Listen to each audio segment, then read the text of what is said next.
Okay, so here is how a CSRF attack works that exploits cookies.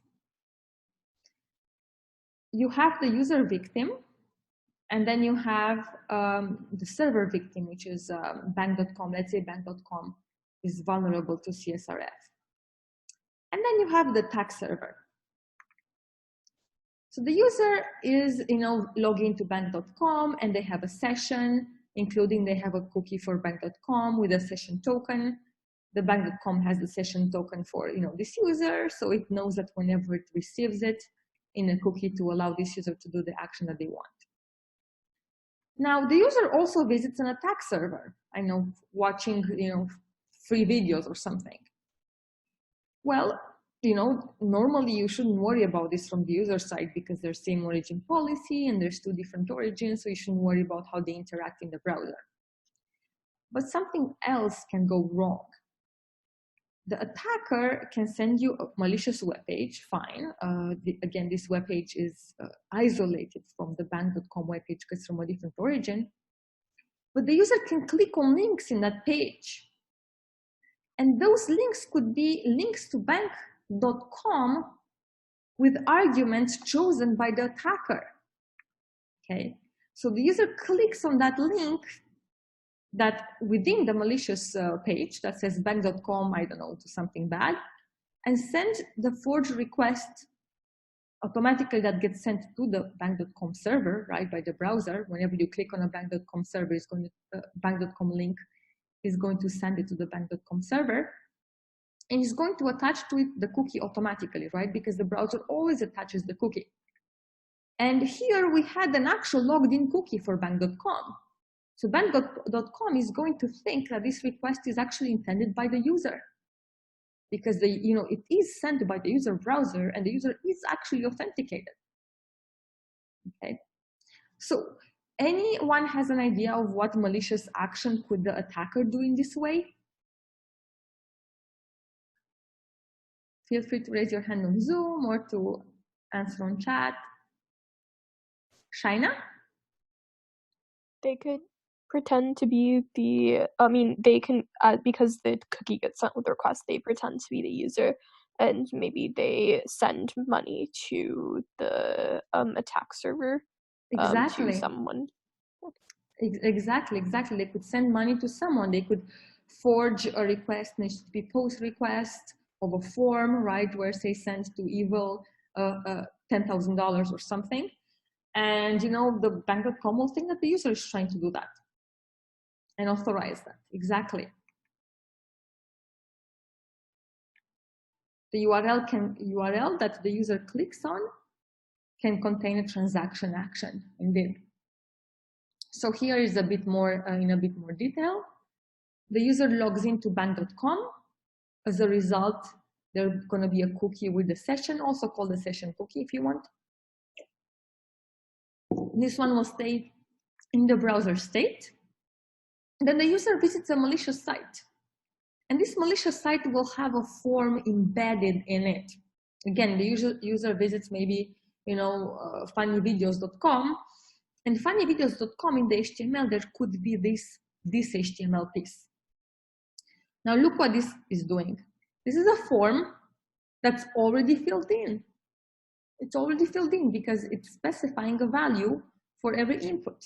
So for example, the recipient is the bad guy. The action will be to post to the bill pay script, okay? And it will be paid to the bad guy. More than that, there's a JavaScript into that malicious site that automatically submits the form. So the user doesn't even have to fill in a form or click on the submit. This form is automatically filled in and going to submit itself automatically. As soon as the user loads the malicious site, the JavaScript will run and send the form to the bank.com bill pay. So as a result, the browser will send the cookie with the request, okay, because the cookie gets added automatically. And this user was logged into bank.com, so bank.com will fulfill this transaction. Okay, and the problem is that the cookie by itself, doesn't tell the web server whether the user truly intended or not to perform this action. Is the CSRF attack clear? Do people have any questions?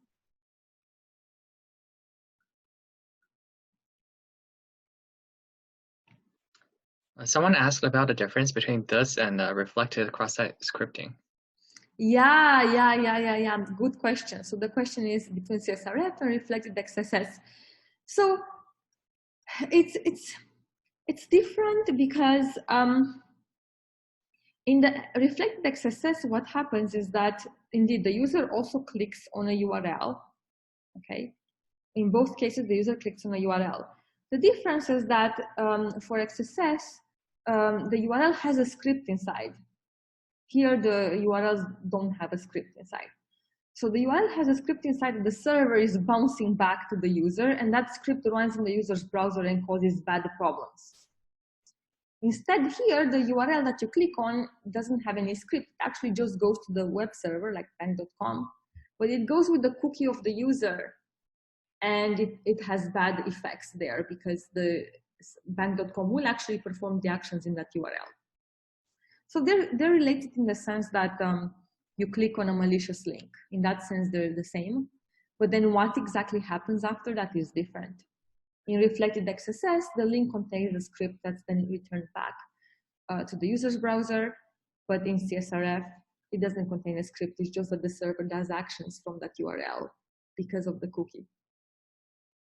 Is it clear? Any other questions?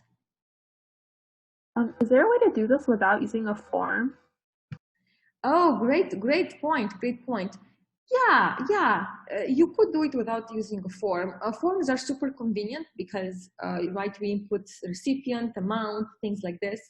But as long as the malicious site can send an HTTP post request to the server, which can be done through many different other mechanisms, including asynchronous JavaScript and asynchronous HTTP request, which we haven't taught you. There are other ways, but as long as you get this URL sent to the web server that does some action with the user's cookie attached, then you can do the CSRF attack. Yeah. Any other questions? Is the CSRF attack clear? Okay, great. So this is just to see a pictorial of it. Basically, I have the victim browser here, and I have the attacker.com here. This is the bad web server. And I have the victim web server here, bank.com. So the victim browser could just read the blog of the attacker. Okay, they shouldn't have to suffer, in their bank account because they do this. The response is a form that's already filled in by the attacker saying value, basically it says, for the recipient, its input as attacker is the recipient, for the amount is $100, and already there's a submit, that's, the submit button is going to be invoked by JavaScript instantly. Okay, so this is immediately going to do the post request to the bank.com. This post request is going to look something like this. It's going to have, post, the transfer part. This is the path. Then, the protocol version, whatever. The referrer, again, referrer is just a header included in the request that says where you were when you issued this request, where the browser was, on which page when they issued this post request. So that's the attacker block. And then the body contains all these arguments. Okay, so this is all one text blob where there's the arguments, and attached to it is going to be attached the cookie that the browser automatically attaches, the cookie with the session ID. So bank.com is going to check the session ID and say, yeah, this user is indeed logged in, so I'm going to make this transfer for them. Okay. So this shows a pictorial of how the CSRF attack works.